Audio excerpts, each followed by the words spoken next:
আমরা যারা পাপ কাজে লিপ্ত আছি, আল্লাহ আমাদের মনের ভেতরে সংকোচ, অস্বস্তি আর দুশ্চিন্তা অনুভব করিয়ে দেন।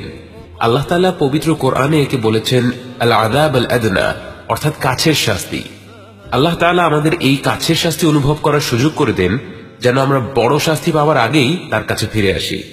কারণ কি? শুনুন। وَلَنُذِيقَنَّهُم مِّنَ الْعَذَابِ الْأَدْنَى دُونَ الْعَذَابِ الْأَكْبَرِ لَعَلَّهُمْ يَرْجِعُونَ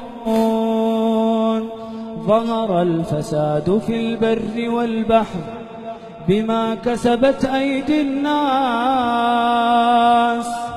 لِيُذِيقَهُم بَعْضَ الَّذِي عَمِلُوا لَعَلَّهُمْ يَرْجِعُونَ। যে তওবা করে তার প্রথম পুরস্কার হচ্ছে জান্নাহ। এটাই কি যথেষ্ট না? কিন্তু শুধু তাই নয়, সে আখিরাতের আগে এই দুনিয়ার জীবনেও সুখে শান্তিতে থাকবে। من عمل صالحا من ذكر أو أنثى وهو مؤمن فلنحيينه حياة طيبة وأن استغفروا ربكم ثم توبوا إليه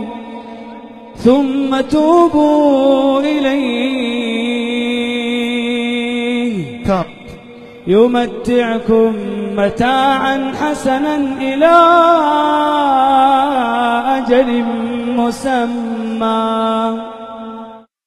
আচ্ছা ঠিক আছে, মানলাম যে আমি আল্লাহর কাছ থেকে এই পুরস্কারটা চাই, আমি তওবা করে আল্লাহর কাছে ফিরে আসতে চাই। কিন্তু একটা সমস্যা আছে, আমি তো অনেক অনেক গুনাহ করেছি, আমি অনেক অনেক খারাপ কাজ করেছি।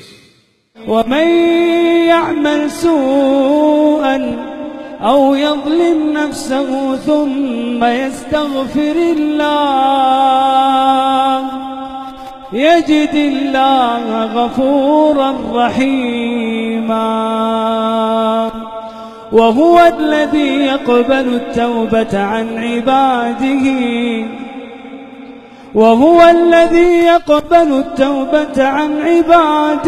ويعفو عن السيئات। শেখ আমি এই যে এখন আপনার সাথে আছি, আমি কিন্তু এখনো ঈশার নামাজটাও পড়িনি। ويعفو عن السيئات আমি আপনার সাথে অপবিত্র অবস্থায় বসে আছি। ويعفو عن السيئات আমার পকেটে গাঁজা পর্যন্ত আছে। ويعفو عن السيئات জিনা। ويعفو عن السيئات ويعلم ما تفعلون